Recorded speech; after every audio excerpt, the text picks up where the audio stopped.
بسم اللہ الرحمن الرحیم۔ محترم ناظرین، السلام علیکم ورحمۃ اللہ وبرکاتہ۔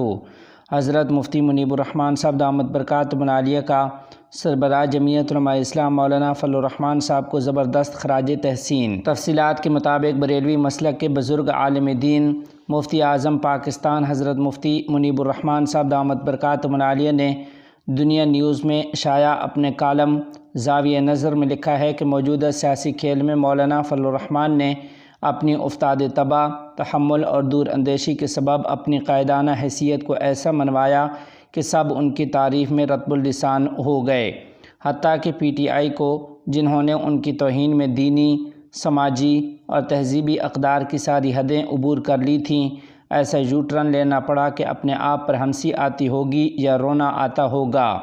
نہ جانے اپنے ضمیر کو کیسے مطمئن کرتے ہوں گے، لیکن آج ان کے نزدیک مولانا کی تعریف سب سے بڑی سعادت کی بات ہے۔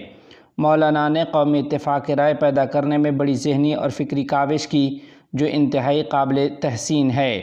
اس کا نتیجہ ہے کہ انہوں نے پی ٹی آئی کو اس آئینی ترمیم کا حصہ بنا دیا۔ آج وہ بظاہر انکار کے باوجود چیف جسٹس کے لیے پارلیمانی کمیٹی کی رکنیت اختیار کر کے نظام کا حصہ بن چکے ہیں۔ ولی دکنی نے کہا تھا، پہلے جو آپ کہہ کر بلاتے تھے اب وہ تو کہتے ہیں، وقت کے ساتھ خطابات بدل جاتے ہیں۔ اس شعر میں آپ تصرف فرما کر آپ کی جگہ تو اور تو کی جگہ آپ لکھ دیں تو کچھ لوگوں کی حقیقت آپ کو سمجھ آ جائے گی۔ تاریخ یہ فیصلہ کرے گی کہ خان صاحب کی حکومت کے پورے عرصے میں جنرل فیض حمید نے سیاسی اور پارلیمانی بندوبست کو اپنے ہاتھ میں لے کر ان کی سیاسی اہلیت کو نفع پہنچایا ہے یا نقصان۔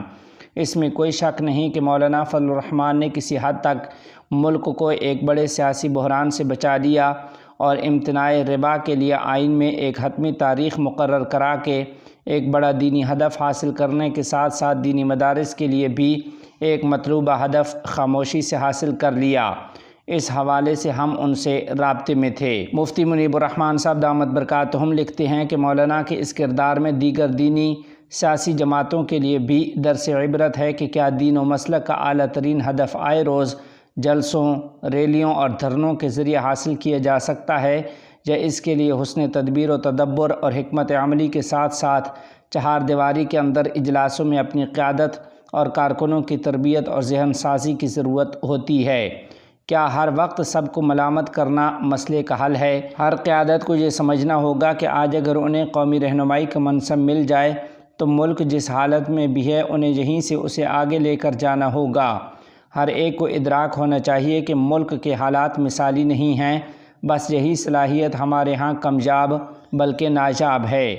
دوسرا اہم سبق یہ ہے کہ اگر آپ نظام کے اندر ہیں تو کسی وقت تعداد کم ہونے کے باوجود آپ کی اہمیت غیر معمولی ہو سکتی ہے، اور نظام سے باہر بہت بڑے عوامی حمایت کے باوجود آپ بے وقت ہیں، گنتی میں نہیں آتے، کیونکہ ہم ایک پارلیمانی جمہوری نظام کے اندر کام کر رہے ہیں۔ نظام سے اقتدار کے وہ ایوان مراد ہیں جہاں ہمارے ملکی و ملی امور کے فیصلے ہوتے ہیں۔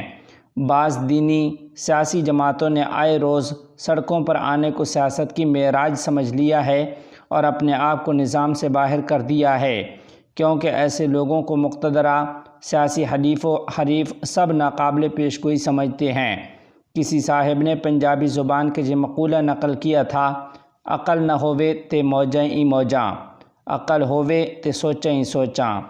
کاش کہ ہم نعرہ زنی کے تلاطم خیز موجوں سے کچھ وقت نکال کر سوچوں کی طرف بھی آئیں، اپنی حکمت عملی کے نقائص پر غور کریں اور ان پر قابو پا کر اپنی غلطیوں کی تلافی کریں۔ آج کل کسی سیاسی قیادت کی پسند کے خلاف مشورہ دینا اپنے آپ کو ان کے جانثاروں کی نظر میں مغضوب، معتوب اور ناپسندیدہ بنانا ہے، لیکن کسی کو تو کلمہ حق کہنا ہوگا۔